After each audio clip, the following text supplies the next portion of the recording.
everybody and welcome to another video. My name is Melanie Josephine and today I am talking about my personal experience with VIPASSANA, the 10-day meditation retreat.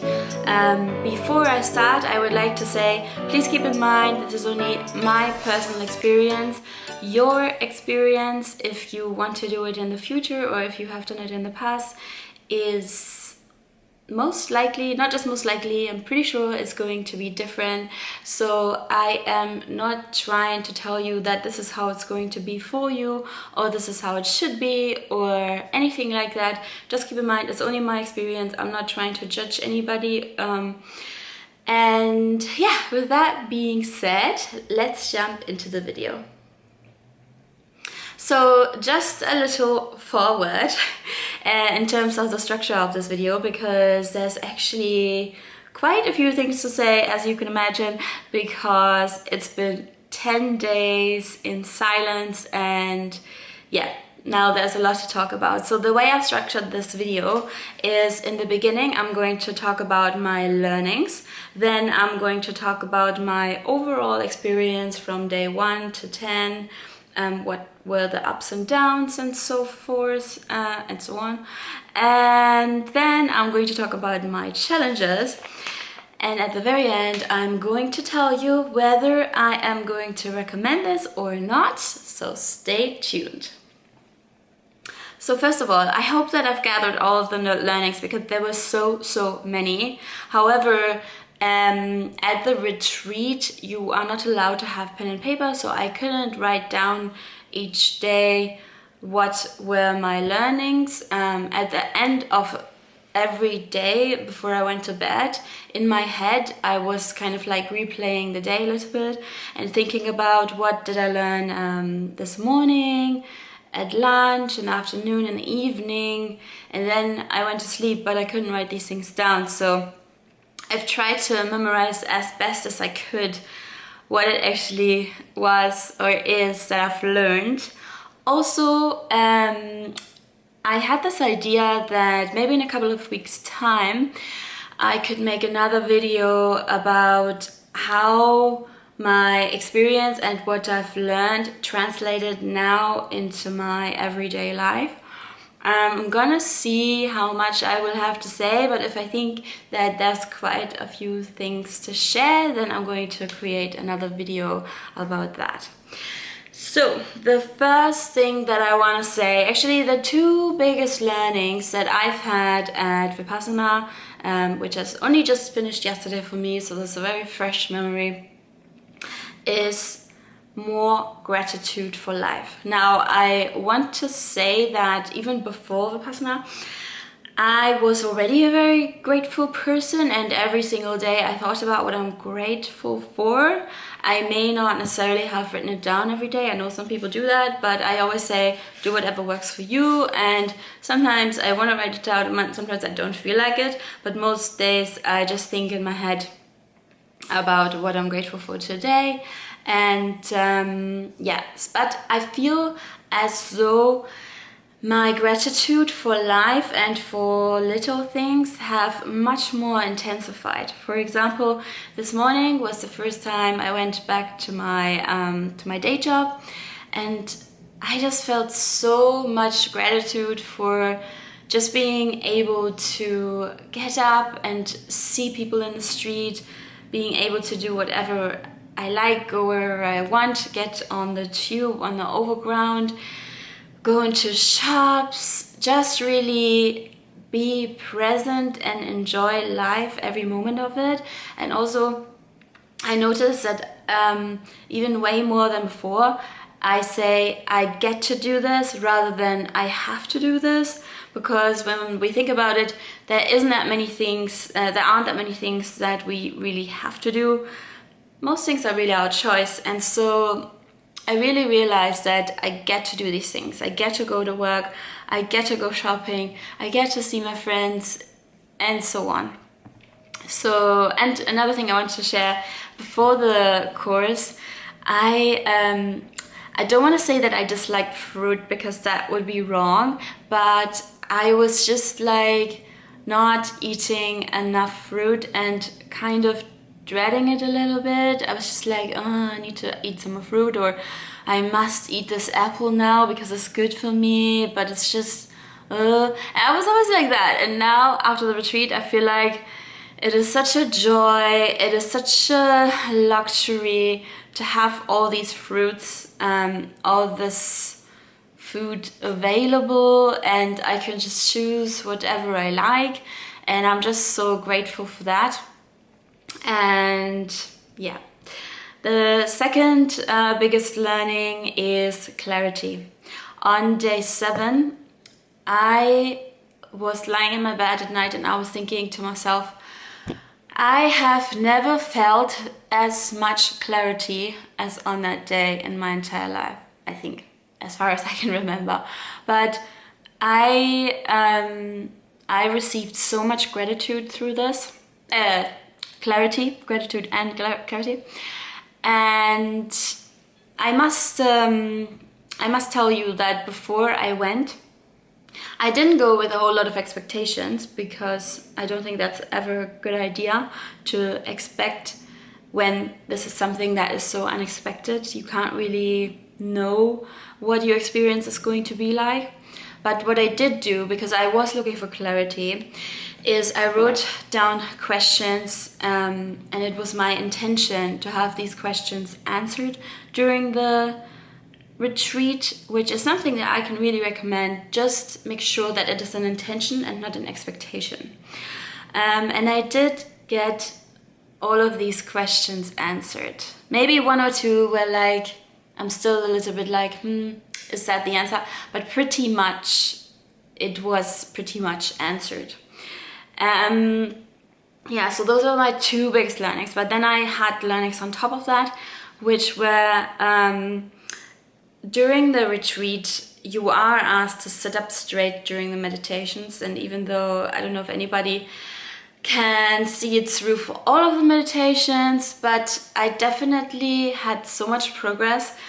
Before I went to the retreat, so many times I thought, it's just not possible for me to sit up straight a lot. And after being there a couple of days, I realized, you know what, with a little bit of determination and just practice, keep on practicing, it just works. If you do that, it just works. And now I can see it is so much easier for me to sit up straight, and I need to continue doing my back exercises to continue to be able to see it through. But yeah, that's my 3rd learning.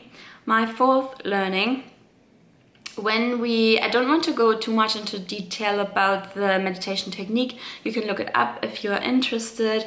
However, I want to say that when we got to the second part of the meditation technique, where you go through your different body parts and you are told you can choose in what combination or what structure you're doing it, but you should stick to that.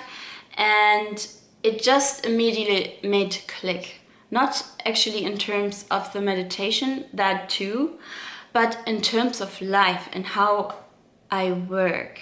So this is not so much about my day job, but I also continuously work on different projects. You probably know I've written 2 books. I'm doing these YouTube videos, and so when it comes to my projects, I obviously decide for myself when I do it, how I do it, what's the structure. And I realized that I need to pick my priorities and stick to them, stick to my structure. Yes, there's nothing wrong to sometimes do it a little bit differently, but I could just clearly see that the issue before the retreat, even though I still got quite a few things done, I realized that the issue was I had my list and I just had everything on the list, but not really written in priorities. And I would just go through the list and do this and that, and then get distracted and do that over there, get distracted, do that over there, and obviously still get a lot done, but not really having the eye on the prize. And that also made me realize quite a big thing that I'm not going to share right now, but I will in the future, so stay tuned. And so yeah, that's a very big learning for me, to be very aware of my priority, especially in day-to-day, to really pick what I want to do on a daily basis and then stick to that and not get as distracted as before. Then my next learning, I had already heard that, but I had just not put it into practice, to not leave things, like to not procrastinate things that can be done really quickly. For example, if I need to make or want to make a phone call, that phone call will only take me a few minutes in most cases. And so I don't even need to take the time to write it on the list. I could just make the phone call. And in the past, I've just written everything down and down and down. And so I was aware I should do that at some point. I also became aware of the fact that when I do that, it takes away energy, because it is in my mind that I need to do that, but I haven't done it. So it takes up space, it takes up energy. And rather than even writing it down, to simply do it immediately. Then the next thing I've learned is all the little things that you notice when you cannot talk. So first of all, your senses get heightened. Like, I felt a lot more sensitive to sounds and smells. And then also I noticed little behaviors, little quirks about the other students, not in a bad way, but just because we couldn't talk. So you realize all these thoughts that you have, like, oh, this person always eats this, or this person always cuts their fruit like this. And it was just interesting what you would notice when your senses are intensified and you're not allowed to talk.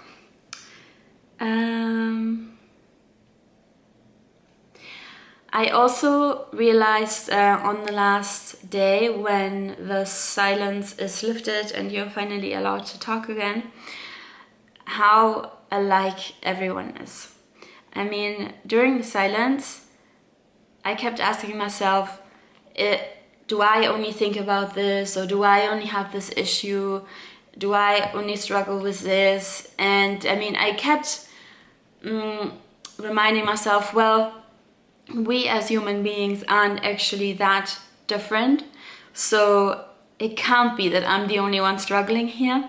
And it turns out I wasn't. Like, everyone had their own personal struggles, and it was just very, very interesting to see someone and to have these assumptions and then speak to them on the last day and find out what was really going on in their mind. So very, very interesting. I also learned that you do not need to go on a 10-day silent retreat to find your inner voice and to find clarity. Yes, it's a very good way, and I'm not saying it's wrong or you shouldn't do it, but for me personally, I was just really, really curious what would come up, what would I learn, and I would say that the clarity that I got, I could have gotten without the retreat, but it probably would have taken longer, because the problem was that I kept hearing my inner voice telling me what was the right thing to do, but then I wasn't 100% trusting it. And now I know that that is exactly what I need to do. I got my answers in a way, intensified, clear way during the retreat, but it also made me realize when my inner voice talks to me and it is weak, because we all have all these distractions in normal life, but even if it sounds weak, I can still trust it. And that is a very, very big learning. Yeah. So those are the learnings. I'm going to talk a little bit about my overall experience. I'm trying to keep it a bit brief because I don't want to be this video too long, and also, yeah. So my overall experience. So the first few days are obviously very much explorative. You don't know what's happening. You're just finding your way around every evening. I was extremely tired and I was just falling asleep so quickly. And then on day 5, I hit a little bit of a low. I didn't feel very good. And to be honest, I felt like I wanted to go home, but obviously I made this commitment for 10 days. And I knew, even though I felt like going home, that I wanted to still see it through. On day 6, I felt like, I think it was on day 6 or day 7, I think it was on day 6 at lunchtime. I think I've never had this feeling before. I felt like a newborn baby. I know it sounds so funny or weird, but that's just how I felt. I felt like a newborn baby. And then on day 7, I felt like I had gotten all the clarity I was looking for. And day 7 would have been a really, really good day for me to leave, but there was 3 more to go. And so on day 8, I felt so much boredom because I felt like I was completely done here. A lot of people felt like this, by the way, on day 8, and I want to say day 9, but it's actually not true. On day 9, most people told me, and that includes me actually, on day 9, I felt like, oh, okay, this is nearly over, tomorrow we can talk again, and that's great. But then in the late afternoon of day 9, I was hit with another low, which I actually didn't expect, and it lasted all the way through to day 10, so it was a bit hard. I'm not going to talk about what it was about because it's a bit personal, but I just want to show you how there are ups and downs, and actually within each day there are ups and downs. And then day 10, once we were allowed to talk again, it was really, really amazing. The first word, the first sentence that I was able to say, to hear my voice again, and to feel all these emotions that you have when you talk that you actually don't realize when you're allowed to talk all the time. All these little things. So amazing to exchange all these different experiences with everybody, to hear how they dealt with the situation, how they felt, which days were their ups, which days were their downs. Just a really, really great day, the 10th day. And then on the 11th day, it was departure day, so there wasn't much happening then. Yeah, that was my overall experience. Then I want to talk a little bit about my challenges. So I did not know this, but I could have known this if I had read the website properly, which I actually did 3 years ago. I read the WhatsApp probably 3 years ago when I heard about this retreat. Then it was on my mind. I was thinking one day I'll do this, and then this year I felt like, okay, now's the time. But I hadn't looked at the actual timetable since 3 years ago, and yeah, I'd forgotten about it. I just thought, oh, I'll just go and I'll flow with the unexpected. But then I arrived, and when I saw the schedule and I saw, OMG, 10 hours and 45 minutes meditation every single day, plus 1 hour and 15 minutes of lecture, I was like shocked. I was like, OMG. But yeah, that's the schedule. And the other thing that maybe not shocked me, but that was a challenge, that there wasn't a real dinner. There was 2 pieces of fruit and tea at 5 p.m, but that was it. So there was no other food to be eaten. And I usually eat a small dinner between 5 and 6 p.m, and then I have another small dinner at around 9:30 p.m, and every night I was just so hungry. I mean, it did get better. The first few days were worse than the following days, but it was a challenge. I was hungry every night. Then most people told me that they thought that the silence was the most difficult, or that they thought that that's what it would be. For me, it was really keeping the work up with the long hours of meditation. That was the hardest.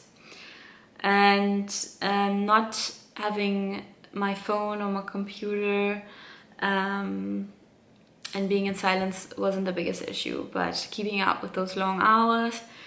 And obviously for most people, including myself, that's a physical challenge, that your back hurts, your knees hurt, because you do sit on the ground. You get cushions, but I haven't talked to anybody who didn't struggle with their back or their knees. I must say though that by day 3 I found a position that worked for me, but that doesn't mean that that position worked for me all day, every day. That just means that I found a way to not suffer as much. Yeah, so it was alright. After day 3 it was alright. Day 2 I was struggling so much with finding my position, but by day 3 I found it. I was doing okay, but I wouldn't say that I've managed to never change positions during meditations. That did not happen. Sometimes I managed and sometimes I didn't manage, and yeah, that's just how it was. Oh yeah, so the other challenge. Now please don't judge me, this is only me. And like I said before, for everybody, different things resonate with different people. And the meditation technique overall, at the end, I don't think it's a bad technique, and it can probably work for people. And it actually did work for me. I did experience the things that the teacher said in the lecture that would come up. So I did the technique right. However, I don't think this is my technique. I don't like it. It's not for me. I couldn't befriend it, and yeah. So it was a challenge to keep sticking to a technique that I disliked so much. I guess you could say that I should have tried to lose that aversion, which I did, and it worked some days more, some days less, but I know quite a few meditation techniques now, and at some point by day 7 I just knew that I would go back to the meditation technique that I practice at home, which is Dr. Joe meditations. And I pretty much just started to feel even more gratitude for Dr. Joe and the work that he's doing, and how much he's helping other people and how much he's helped me to improve the quality of my life. And I am just so happy, so grateful to return to the Dr. Joe meditations. And I can also see myself doing another Dr. Joe retreat. I did one last year. I couldn't see myself doing another one. Yeah, it just wasn't for me, and it was tough to still be there every single day and do a meditation that is not for me, but I did it. And so now we've come to the end of the video and the question, do I recommend this retreat or not? So I would say that if you feel called to do this, like I felt called to do this, then you probably should, because if your inner voice is saying you should go, you should always trust your inner voice. That's your guide. Don't listen to other people, listen to your inner voice. If you are like super interested in learning the technique and you're just like totally up for it, then yes, do it. But I personally, I wouldn't go around and recommend this to anybody randomly. I do not think it's for everybody. So if you're sure it's for you, do it. If you're not sure it's for you, then maybe don't do it, or wait until you're sure. That is what I can say. Yeah. So I hope you enjoyed today's video. Give it a thumbs up if you did. Subscribe for more videos like this, and I'm going to see you in the next one. Bye! Hi again! One more thing to add. If you want to have an amazing love life and you want to transform your love life, I have written this amazing book, Love Life Simplified. it goes through so many things that are related to love life. I wrote it because I've struggled in my love life in the past, and I want to share my experiences, other people's experiences, and what I've learned. All my research went into this book, and if you're struggling, or even if you're not struggling but you don't know how to have an amazing love life, this is the book for you. And then I would also like to mention my other book, Rock Your Au Pair Year. If you want to be an au pair, or you know anybody who wants to be an au pair, this is your guide, and it will definitely help you to have an amazing au pair time. Okay, that's all I want to say. Bye!